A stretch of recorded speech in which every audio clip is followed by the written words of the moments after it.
Welcome everyone to AACC's policy briefing. Our briefing today will be approximately an hour long, and I wanted to let everyone know that we are recording this session. It will be available at aacc.ncag.edu sometime this afternoon. If you have questions, if you could please put them in the questions section. They will be fielded at the end of the webinar. Again, this session is being recorded. David? Thanks, Dr. Parham. Good morning, good afternoon to those of you on the East Coast. Thank you for joining us today with the AACC's webinar on what the national elections 2 weeks ago may mean for community colleges and some of the changes that we see coming in the next Congress, and of course with President-elect Trump. We're very thankful for the great amount of interest that has been expressed in this webinar. And also, of course, we're moving into a very new environment from what we've had the last couple of years under the Biden administration. So we'll do our best in the time that we have allotted to present to you some of the key players that will be taking new positions in the government, both in Congress and the administration, as we know at this point. Also, some of the expected policies that will, in all likelihood, be pursued by the administration and the new congressional majority, of course, in the Senate, and of course, the House continuing under Republican control.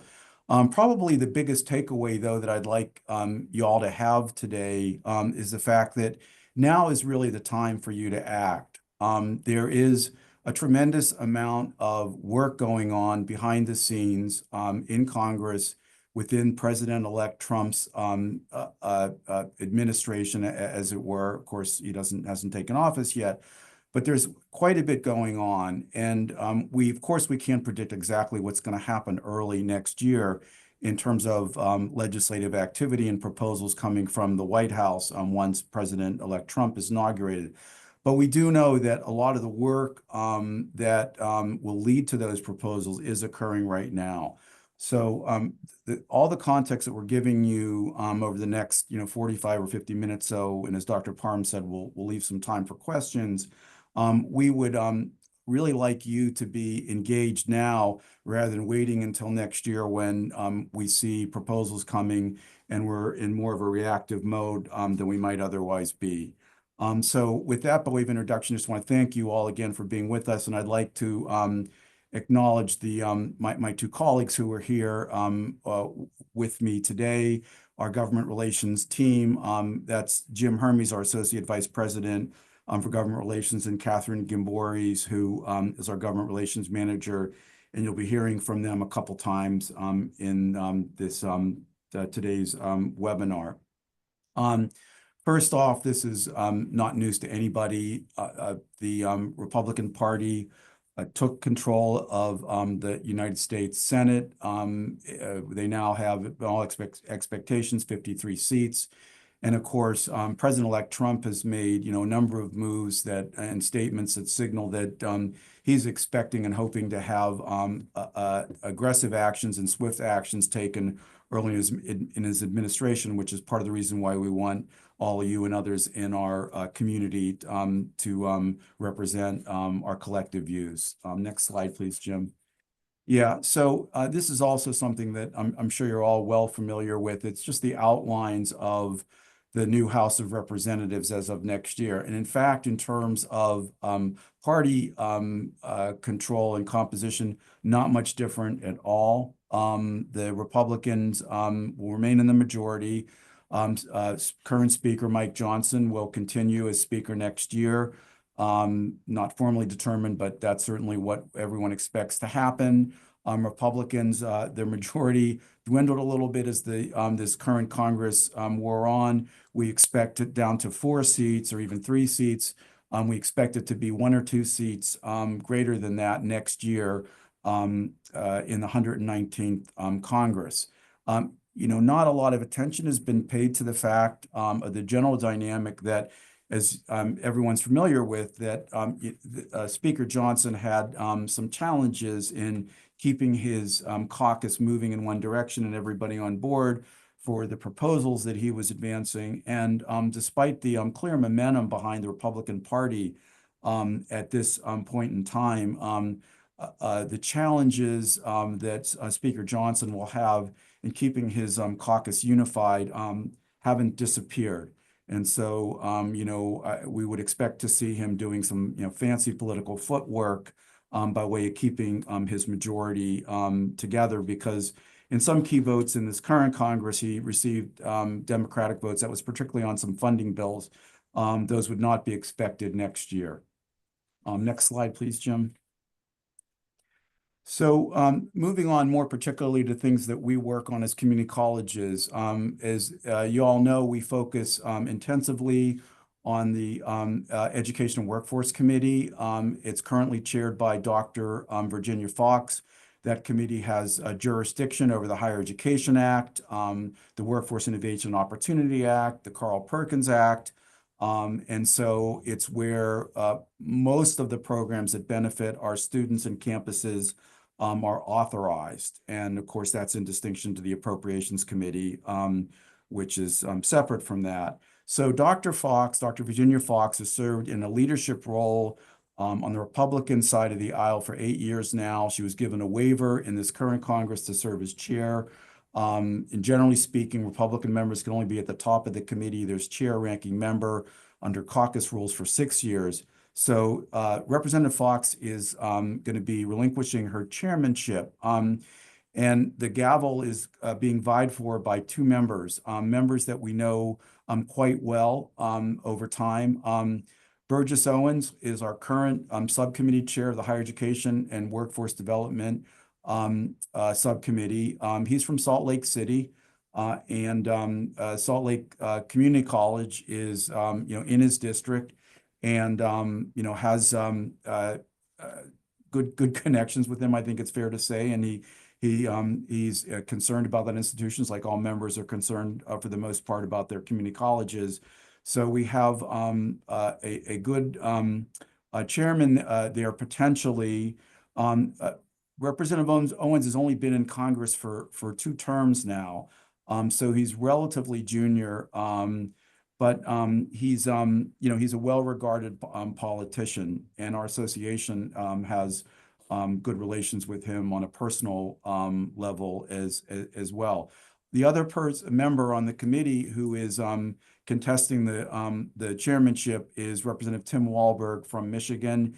He's from sort of the northern western part of the lower peninsula of Michigan. It's a rural district. He has 3 community colleges in his district. He's been on the committee, as the slide says, his entire time in Congress. He's really become an expert in policy. And, if he becomes the chair, we don't know who's going to win. We're very confident that we can work with him as well. He's got close ties to his local community colleges, just like Representative Owens does.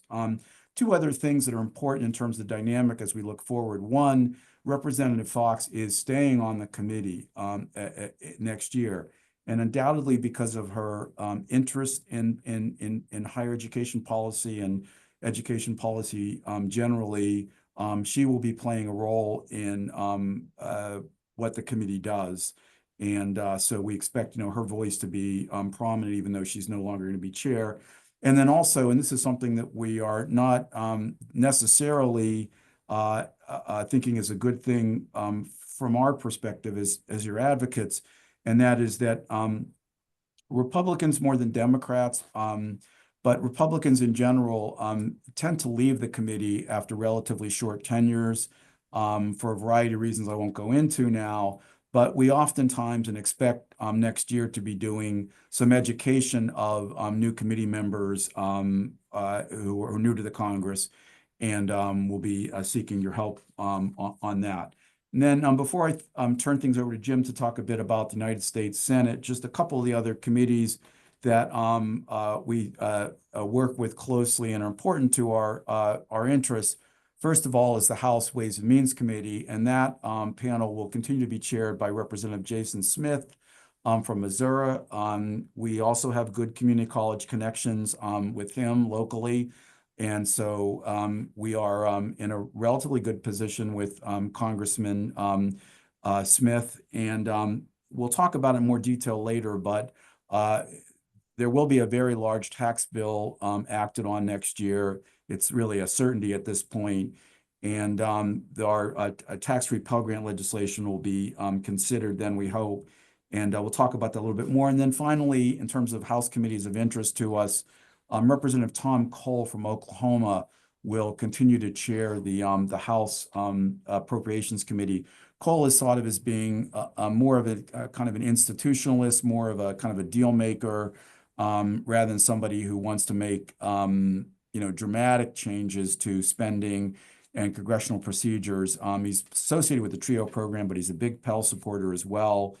And so, we're thinking that we're in a pretty good position with Representative Cole continuing in that role. And before I turn things over to Jim, let me just mention, I neglected to say that we do, I think it's at least possible, if not certain at this point, that, and this just reflects her importance within Republican circles, and that is that Congresswoman Dr. Fox may well become chair of the Rules Committee next year, and in the House, and that's a committee of immense power, basically controlling what legislation gets to the House floor and under what conditions. So if she does secure that role, it will be a sign of the confidence that the Republican caucus places in her.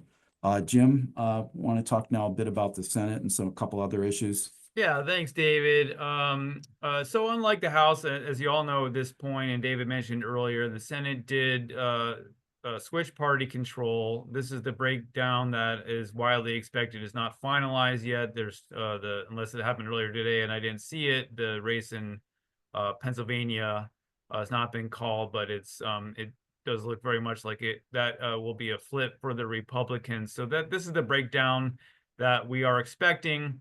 And of course, there's a lot of importance attached to party control for sure on the Senate. The largest thing that gives you the power to set the agenda in terms of what comes up and doesn't. But in another sense, it is more limited because of the legislative filibuster. So with these numbers, the Republicans will still need, just as the Democrats have needed Republican votes, the Republicans will need Democratic votes to move legislation forward, assuming that filibuster stays in place, which I think most people are expecting to be the case. The one major exception to that, and Dave has already mentioned a couple of times, and we'll talk about it further during the course of our presentation, is budget reconciliation legislation, and of course nominations. So in terms of the reconciliation bill, the Republicans will only need 51 votes in the Senate to move it forward, or a tie in a tiebreaker vote by the vice president. But so they have a couple of seats more actually than the Democrats have. When they were trying to move their own reconciliation last Congress, the Republicans have a little bit more room for error with this breakdown than the Democrats had, who were 51-49. The now majority Republicans will be led by a new majority leader, so there is a big change at the top. Of course, Mitch McConnell had been the longtime Republican leader in the Senate, and that is now John Thune from South Dakota. Thune is most certainly a very strong Republican and strongly supports President-elect Trump's agenda. He was not the top choice for majority leader by a number of people in Trump's immediate orbit, who would have preferred another candidate. So Thune is seen as having some degree of independence and is an institutionalist, and that is one reason we do believe that, as it says here, that the legislative filibuster will be preserved. And there's some question about how appointments will be handled exactly, but we'll have to see that. And I think another part of this dynamic is that, of course, with the Senate role in improving the nominations for cabinet positions and other positions in the new administration, they will have a lot on their plate right off the bat in terms of acting one way or another on those nominations. And then closer to home, so to speak, The Health Committee, Health, Education, Labor, and Pensions Committee will be led by Senator Bill Cassidy, who is the current ranking member. So in this case, unlike the House Education and Workforce Committee, while the roles are switched, the players are basically the same. So we have Senator Bill Cassidy moving from ranking member on the Health Committee to chair, and then Bernie Sanders from Vermont moving from chairperson to ranking member on the Health Committee. We view this with a lot of optimism. As you can see here, that Cassidy is the leader of the College Transparency Act in the Senate and is also a co-sponsor of the Jobs Act, two of our major top priorities before that committee. And then the other thing, kind of important thing to point out as we talk more about later about reconciliation and what might be in there in the higher education area. And there is a difference between what Senator Cassidy has put forward in terms of higher education reauthorization. As you can see, he released a number of bills called the Lowering Education Costs and Debt Act, which is a package of a number of bills. And that package of bills is a lot different in many respects than House legislation in this area, which we'll talk about later. And obviously, Senator Cassidy will be the point person on any potential higher education budget reconciliation legislation. That will be a key role for him in the early months of the new Congress. And of course, the nominations that I was just talking about go through, Ed Secretary, Labor Secretary, most important to us, go through that committee as well. And I think the only other thing to add here is that with Senator Sanders and this goes back to what I was saying earlier about the power to set the agenda. Senator Sanders' main focus in terms of the committee was on the H part, the health, and I think we'll see a shift in that into the E part and the L part to some extent with Senator Cassidy as chair of that committee in terms of the what the committee will focus on in the next Congress. Just a couple other notes about some key committees. The Senate Appropriations Committee, again, same scenario, the same players, but switching roles. Senator Susan Collins, new chairwoman, and Patty Murray will become the ranking member on that committee. They both have worked well together up to date. As we'll get into in a couple of minutes, the Senate Appropriations bills have been recently and over time usually bipartisan efforts because you have to be a bipartisan bill to move in the Senate in any case. And that has been the case so far this year as well. And we'll have to see how that plays out. And then the Finance Committee, which is key to us and many, many others, and in of special importance next year because of the reconciliation legislation, will be chaired by Mike Crapo from Idaho, excuse me. All right, so getting into that budget policy that I was just alluding to a second ago, first of all, where are we in terms of the current fiscal year funding? Remember, fiscal year 25, that began now almost 2 months ago on October 1st. We haven't passed any of the appropriations bills for this current fiscal year. And the government is operating under a continuing resolution to just continue even funding.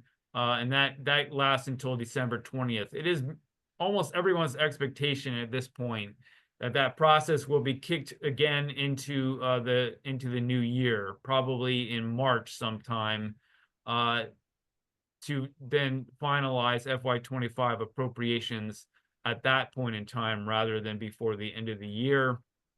This allows the Trump administration to come in and take their seats and have an imprint on FY25 funding if they so choose. And of course, you'll have the new Republican majority in the Senate as well. What impact all that might have on where we wind up at the end of the day is unclear. The Republicans who have generally favored reducing spending in many areas, particularly in terms of domestic programs, obviously will be in a better position. But as I've already mentioned a couple of times, you're going to need bipartisan votes at the end of the day to get this done. So there's a lot of deal making still to take place in the coming year on legislation. The FY25 bills that have moved so far, we've seen deep cuts in the House bills that were acted on to some extent earlier this year, and then, as I mentioned, by bipartisan bills in the Senate, which were approved by the committee, largely level funded a lot of the programs that we care about, and also included an increase in the Pell Grant maximum of $100. So they're just going to have to work it all out in the new year as to exactly where that all falls out. But it will likely be somewhere closer to what we see in those Senate bills. And then the new Congress, they're gonna probably continue to look to reduce discretionary non-defense spending on the Republican side. We as of now are no longer, starting in FY26, we're no longer under imposed budget caps, but those will most likely come back into play as part of any deal to extend the debt ceiling, and that will probably all be wrapped up potentially in a reconciliation bill. And as you can see here, the caps do potentially greatly impact the amount of money available for all the programs that we care about, including Pell Grants, although it should be noted that Congress definitely has a pattern of setting budget caps for itself and then every year getting around and out from under those budget caps. So we'll just have to see how that dynamic plays out in the new year. Looking more in particular at the Pell Grant program, the new Congress is going to be tasked with stabilizing funding for that program. As many of you know, that program has enjoyed a large budget surplus over the last several years, due largely to the declines in enrollment. So the cost of the program has been coming down, while at the same time Congress has been appropriating the same amount every year for that program. Take those two things together, a surplus builds up. Due largely to some of the decent, very good size increases in Pell Grant maximum that have occurred over the last couple of years, and the needs analysis changes that were made in the FAFSA Simplification Act. Those costs are now for the Pell Grant program are now expected to be very much on the upswing. So we are expecting a shortfall in that program sometime in the next few years. We thought it was coming sooner. We got a cost estimate earlier this year that said it won't happen until 2029. However, that cost estimate was based on a very low estimate of the number of Pell recipients, and due to the FAFSA debacle, that will likely turn out to be too much on the low side. So we're going to see renewed pressure on the program starting with the next fiscal year. So what are the things that might happen there? Well, absent, finding some additional funding for the program so it can absorb these cost increases, as I mentioned. The other possible threat to that is to make changes to be made to the program, limiting eligibility in one way or the other. So about 12 years ago, for instance, when we were in a similar situation, we temporarily lost year-round Pell. We had a reduction in the number of semesters for lifetime eligibility, and we temporarily lost Pell eligibility for ability to benefit students, just by way of examples of changes that might be made if we can't find the money to shore up the program. And then so in terms of our priorities, I already kind of mentioned some of this here. Obviously, we're still focused on the finalization of FY25 appropriations and including hopefully increasing the maximum Pell Grant award as it was done in the Senate bill, and getting at least level funding and hopefully a bit of an increase for strengthening community college training grants program and the Title IIIA strengthening institutions program. Those are the top three that we are really focused on, but of course we have funding priorities in a number of different areas. David mentioned a couple of them a few minutes ago, Perkins and so forth. So, but as I said, probably the most likely outcome, although it's a little bit more up in the air now than it might have been before, is close to or largely level program levels for most things that we care about. And then longer term, we already talked about the Pell Grant program and that, so we will be advocating for in a number of different areas, including potentially the reconciliation legislation, for Congress to take moves to stabilize the longer term finances of the Pell Grant program. And then we'll, of course, as part of that, also we also need to get some funding for Workforce Pell, and there are some options there in terms of how to do that as well. And then shifting to a different topic altogether, that is deferred action for childhood arrivals, or DACA, and immigration more generally.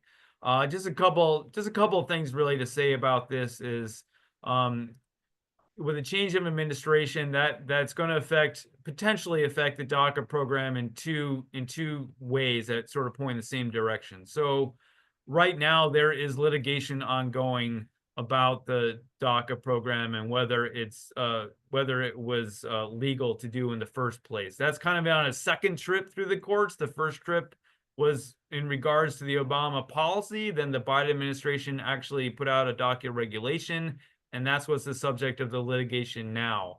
So where are we? A federal district court has, the same one that struck down the policy, has also struck down the Biden DACA regulation. Just last month, the Fifth Circuit Court of Appeals heard oral arguments in that case. They have not come out with a ruling, but I think the general expectation is that they will uphold the ruling of the district court that struck down DACA. Now, the district court, while DACA was struck down, as has happened all throughout this process, has allowed the Department of Homeland Security to do renewals of DACA status for current recipients. And that's really going to be one of the biggest questions moving forward, I think, in terms of what might happen in terms of DACA. Now, the other thing that we may see action on, recall, the first Trump administration did move to rescind the DACA program. The Supreme Court eventually struck down their rescission based on technical grounds, and that's partly results in some of the same litigation that I was just talking about. But I think it's a fair expectation that they would do the same thing again. But again, here, the big question is what to do about current DACA recipients and whether they will continue to have some sort of status or some sort of protection from deportation. And then I think really the only other note in terms of immigration more generally, and we don't know what's going to happen exactly. We know what President-elect Trump has said he was going to do on the campaign trail and promised to do in terms of deportations and other immigration actions. One thing here is that, and I think we saw this in the first Trump administration, is, one immediate thing that we're concerned about is that the fear of what might happen might actually wind up being worse than what actually winds up happening in terms of, students on our campuses kind of retreating to the shadows and kind of keeping themselves out of the public eye, that we saw in the last administration. But a lot to be seen there. Saying much more would be just kind of speculation. But we will be mindful of that situation and hearing from all of you about what's going on in your campuses here at AACC. Now I'm going to turn it over to Catherine, who's going to get into higher ed policy. Sure. So as David mentioned at the beginning, with Republican majorities in both chambers and with President-elect Trump in the White House, Republicans in Congress are absolutely going to pursue budget reconciliation legislation, and they're going to want to stake out their priorities for that legislation really, really quickly and act really quickly. And in this environment, the most prudent thing that we can do as your advocates is look at what are called marker bills, or look at bills that are already out there that signal what Republicans might be looking to do in some areas. And the one that we really want to draw your attention to right now is the College Cost Reduction Act, which I'm sure you've heard of before. We've talked about at length before. It's Virginia Fox's reauthorization, Higher Education Act reauthorization proposal.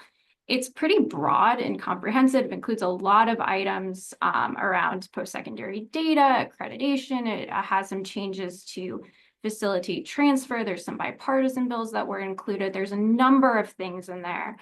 But looking at that sort of menu of options that Republicans could choose from, we really want to look at the ones that affect spending and affect, opportunities for savings, because that's what's going to be able to be included in a budget reconciliation proposal. And the two that really jump out are the risk sharing that's a component of the CCRA, and also some changes to student loans. The bill itself has a very complicated and problematic risk sharing scheme that essentially looks to hold colleges accountable for any federal student loans that are not repaid. So either they're not repaid because students go into default and don't repay them, they see them forgiven through IDR or some other repayment plan, they see them, those loans, go away due to borrower defense or some other administrative action that grants them relief. Colleges would be on the hook for that money. And that's there's just a huge fundamental change to how Title IV works right now, and could really hurt not just our colleges, but the sector overall. That is the stick. We also have problems with the carrot that is proposed in the CCRA, which is a new sort of promise grant proposal that would reward colleges that the committee at any rate sees as doing a really good job. There's a number of things in there that are just not advantageous to community colleges, including measuring success by a 100% completion rate. So if our students graduate in 2 years, which just doesn't reflect what success looks like for our colleges.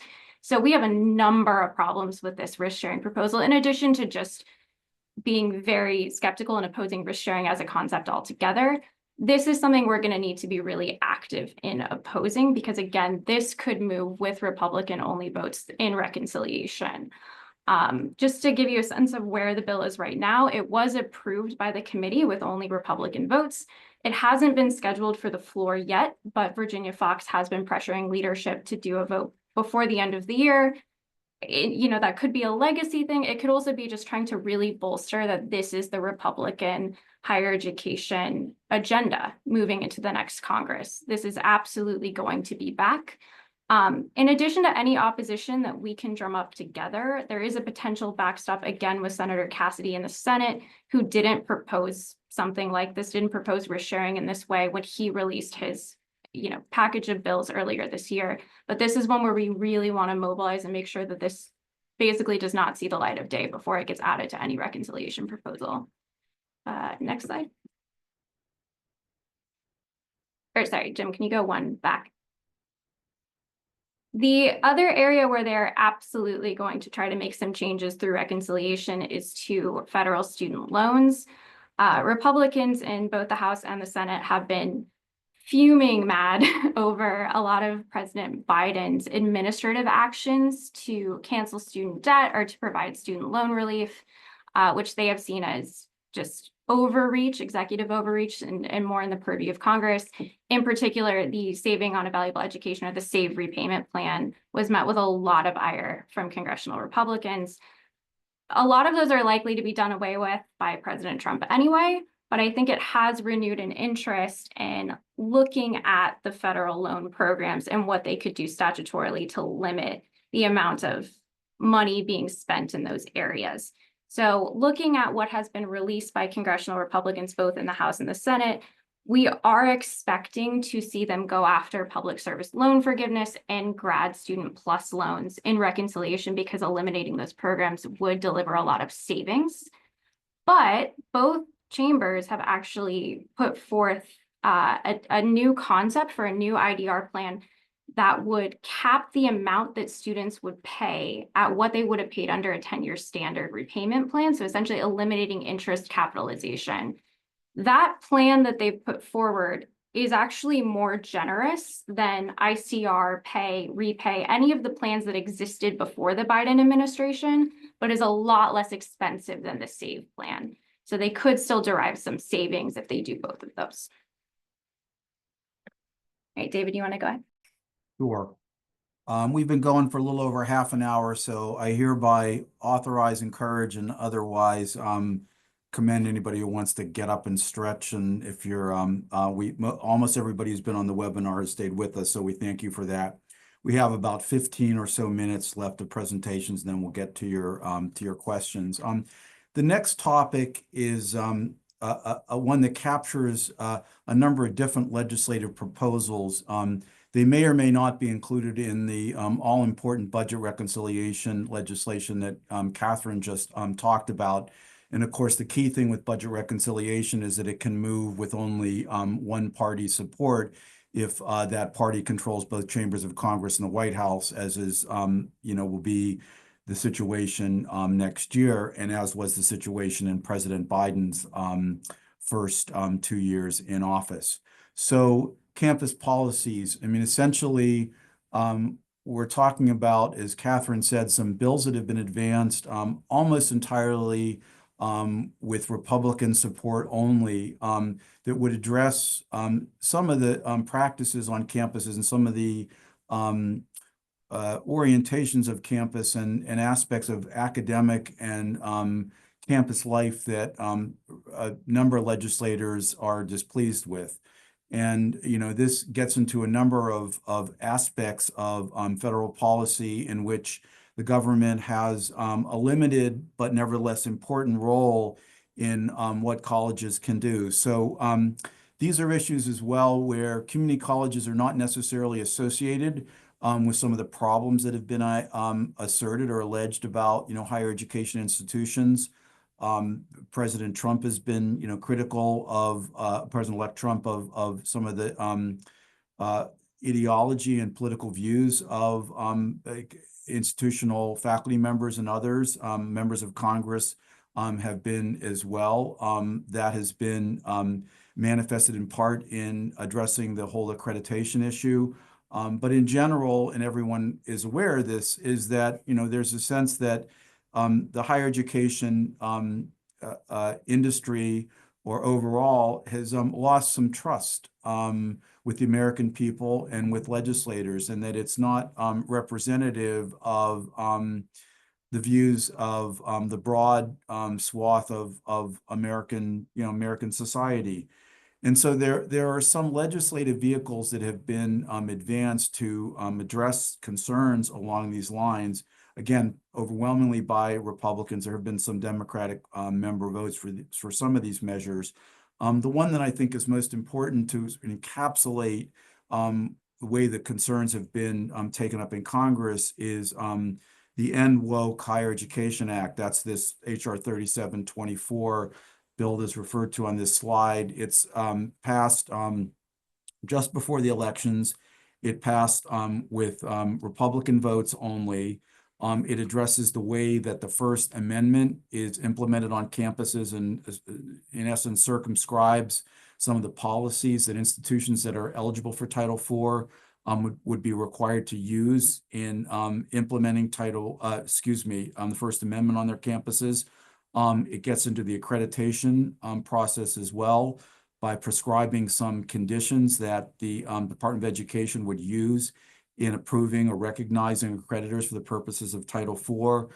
And then it also addresses Title VI of the Civil Rights Act, and that is a response to protests against the war in the Middle East or Gaza, and the sense that Jewish students have had been discriminated against through some of the activities that have occurred on campus. And this has been something that Republican members have expressed a lot of displeasure with.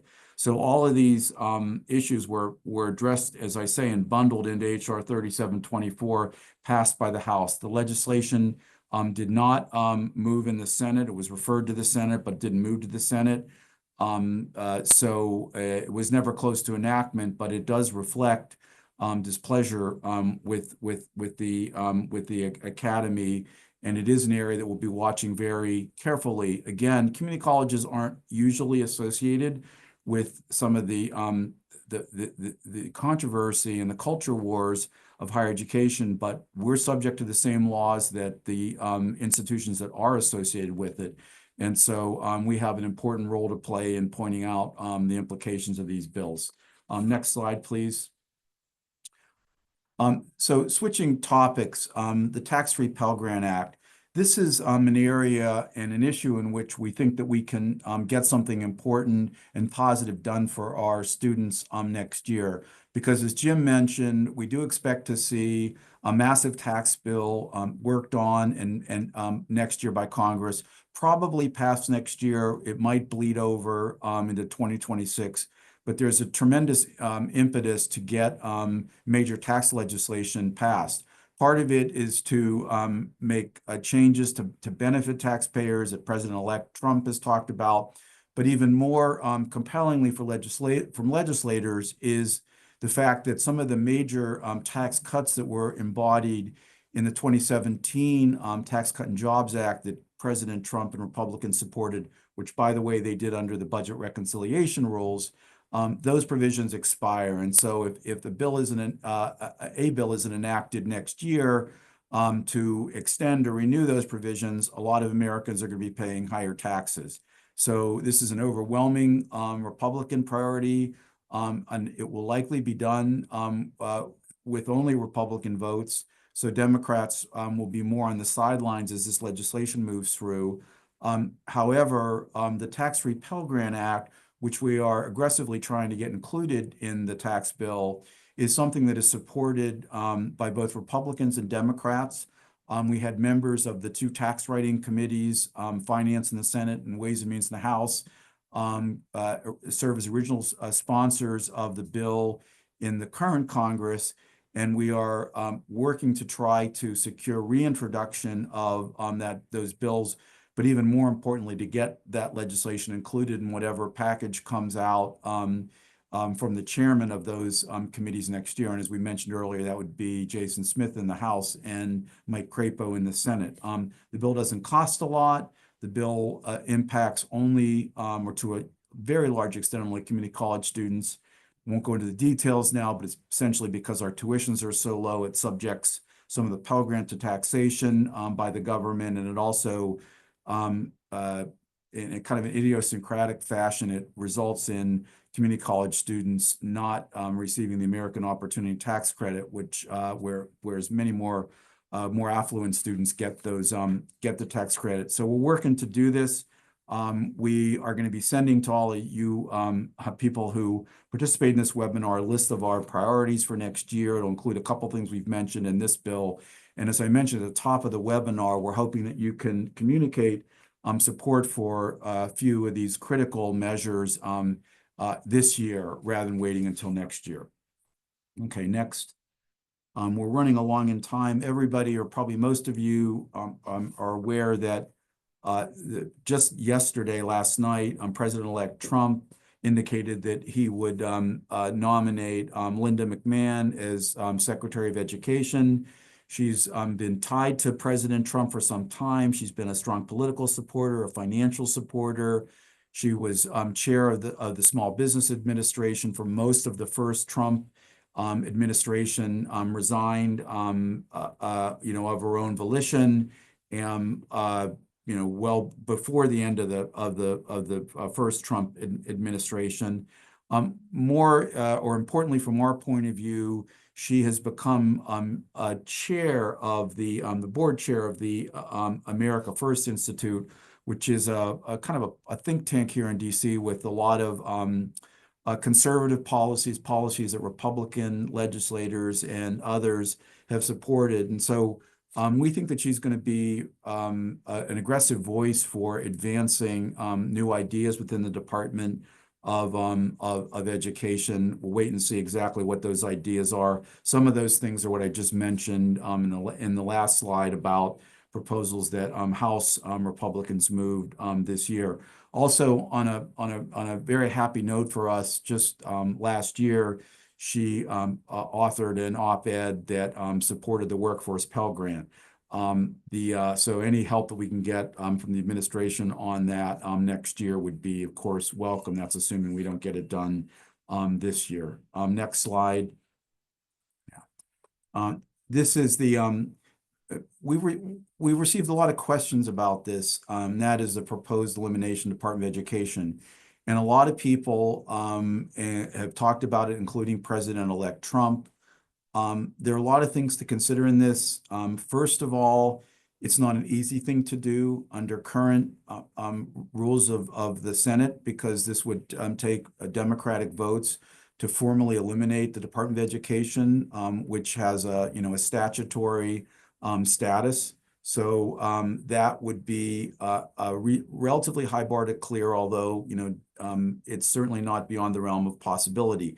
As far as we can tell, eliminating the Department of Education couldn't be achieved through this budget reconciliation preferred vehicle mechanism. Having said that, with all the attention on the Department of Education and a lot of conservative policymakers thinking that there is not an appropriate and or strong federal role for the federal government in education, that there are things that might be done that wouldn't be technically eliminating the Department of Education, but would nevertheless have a big impact on our students and institutions. The department itself, the budget could be cut, which of course has an impact. Secondly, some of the functions and programs within the department could be moved out, and also, it's possible that you could just change some of the civil service rules such that some of the current employees at the department would no longer be able to work there. So a lot of things could be done without eliminating it. The one thing that I think is most important for people to keep their eyes on as you hear about this is that eliminating the Department of Education is not the same thing as eliminating all the programs that the Department of Education supports.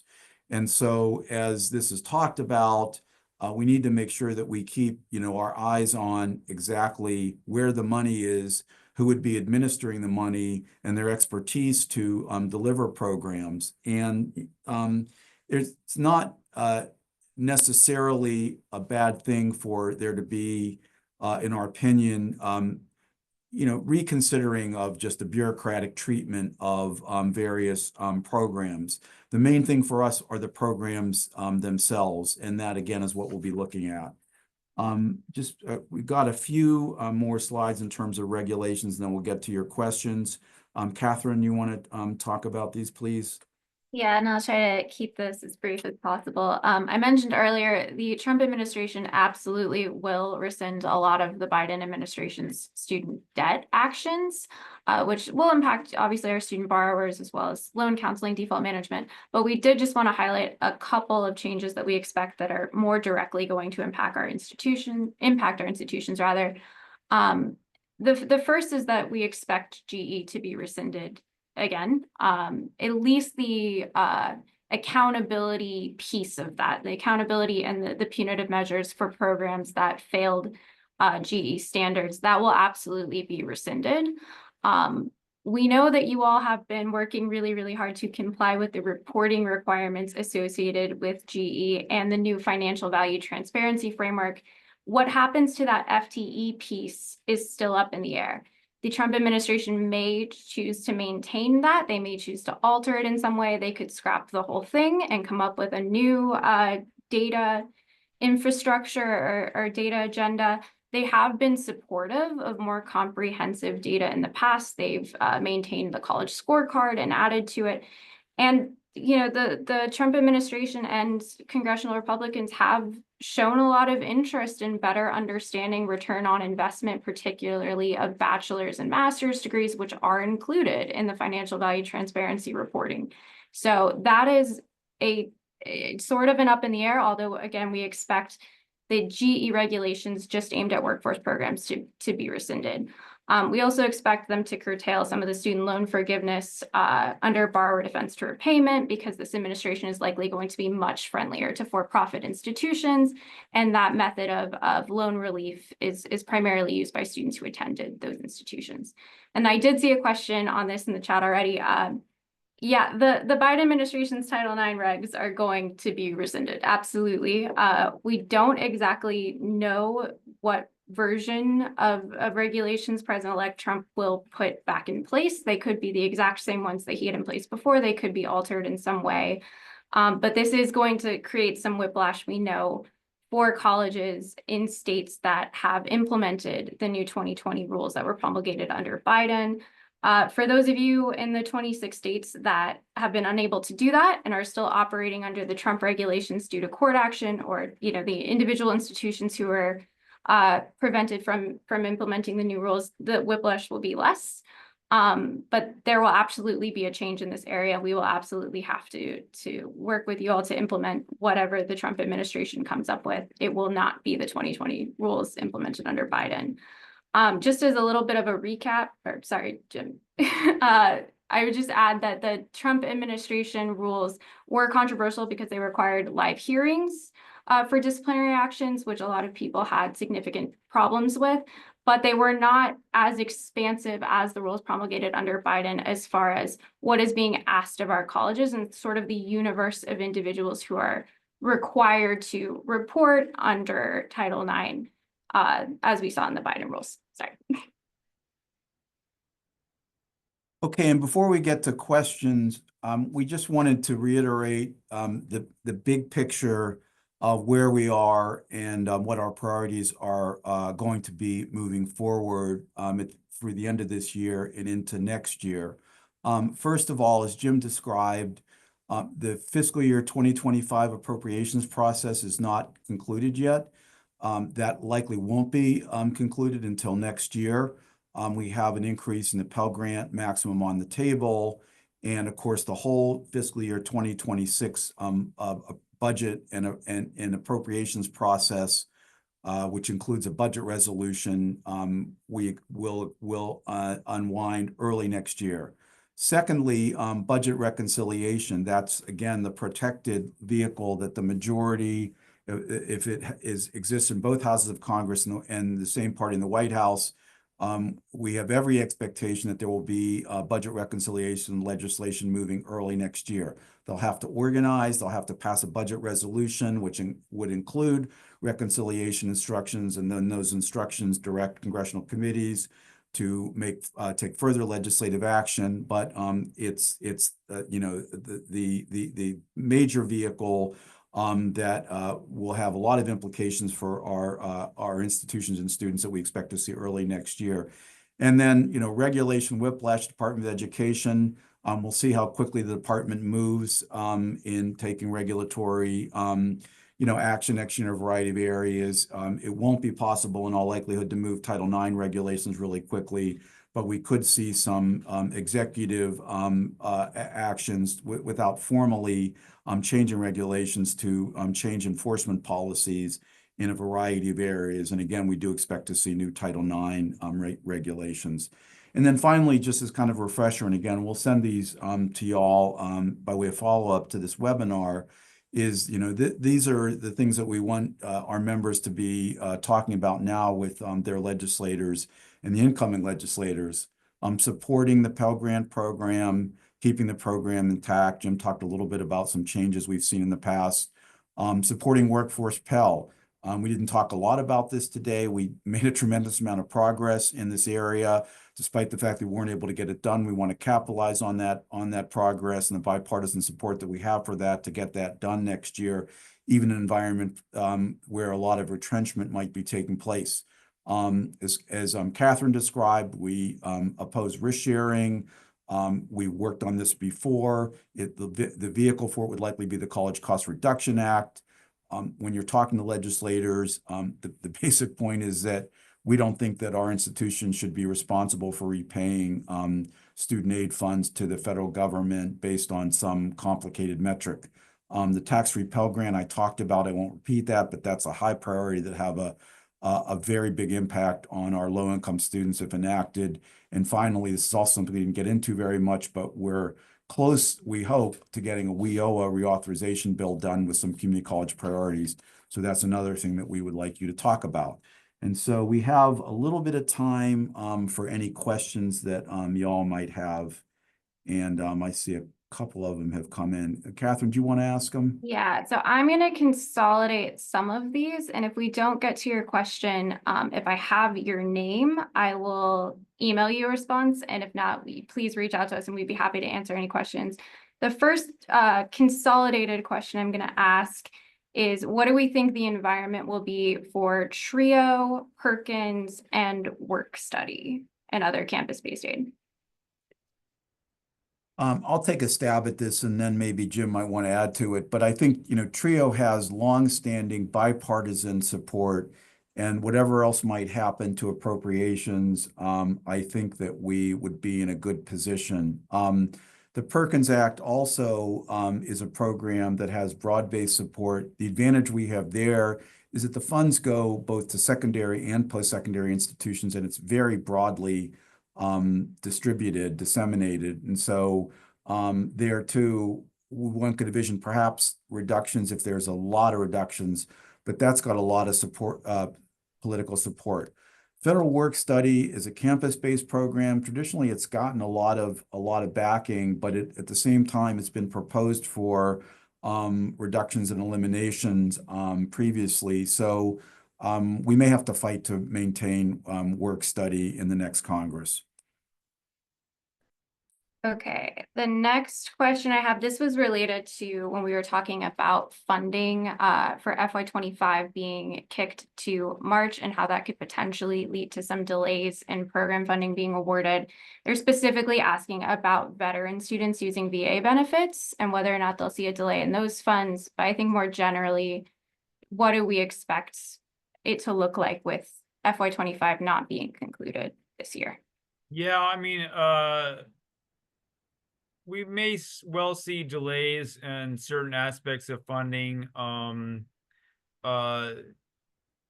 VA benefits are not subject to the appropriations process, so there's a little, by and large, a little less of a concern there.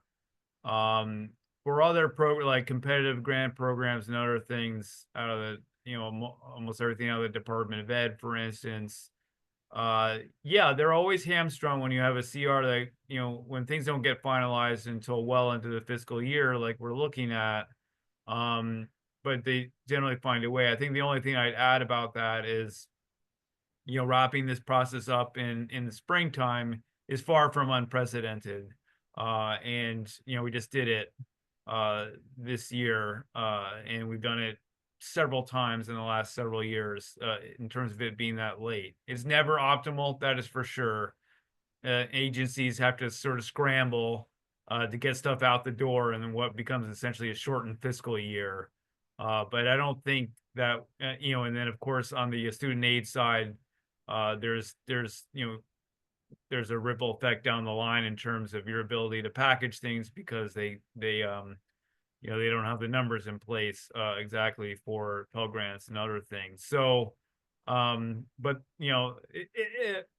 if in fact it gets done in a relatively quick time frame after that, after the expected expiration of the next CR in March, I think things would generally be okay.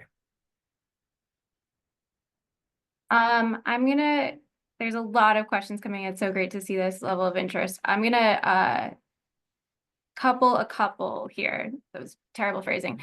The next question is, how will the End Woke Higher Education Act be enforced? When is that enforcement expected to begin? And then I'm just to broaden it a little bit, there's another question that is asking what change we can expect regarding DEI, if any, in the federal legislation or at the department.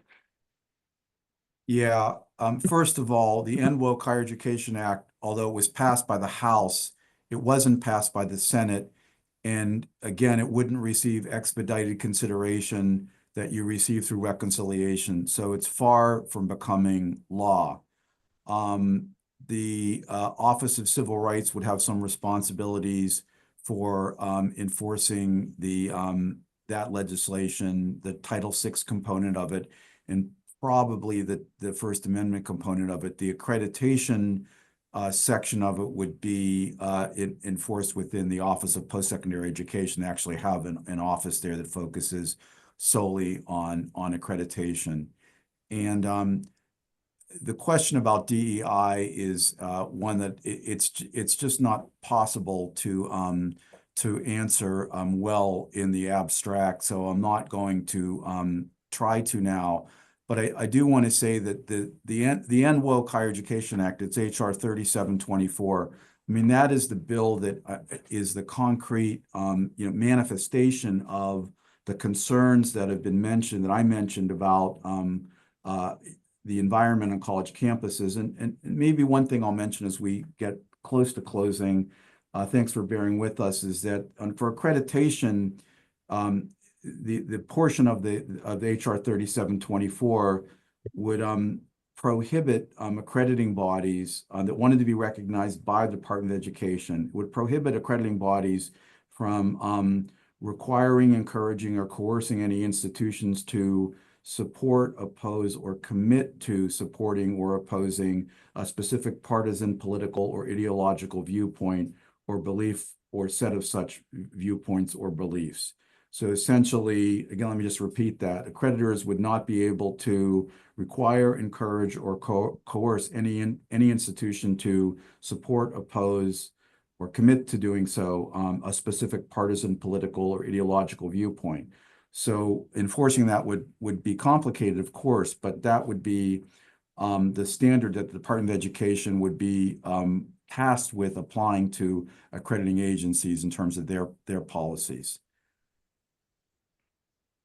I'm trying to answer some of the more specific questions in real time in text, but another question we had here, and again, I'm consolidating some of these, is just the environment that you see both financially for community colleges moving forward with some of these changes on the book, but also what do you see coming for community colleges, you know, as it relates to some of the things proposed in Project 2025, what should we really be guarding against?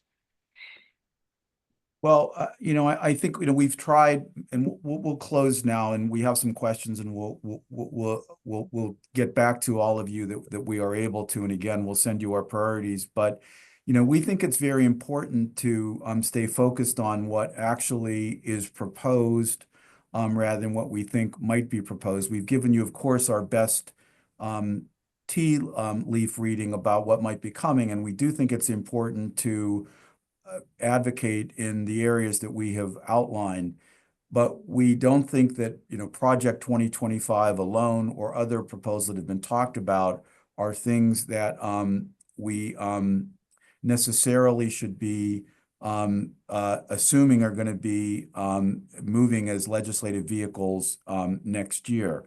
We want to stay focused on things that, you know, we believe will have the biggest impact on our institutions, which are a lot of things. Finances, of course, funding for students and institutions is, you know, primary, you know, among those. That may not be a totally a satisfactory or satisfying answer, but it's really the best one we can give now. We again, just to repeat, you know, we've given you our best sense of the big legislative vehicles that we expect to see coming. Some we know are coming. And what we think is most important at stake for our students and our institutions.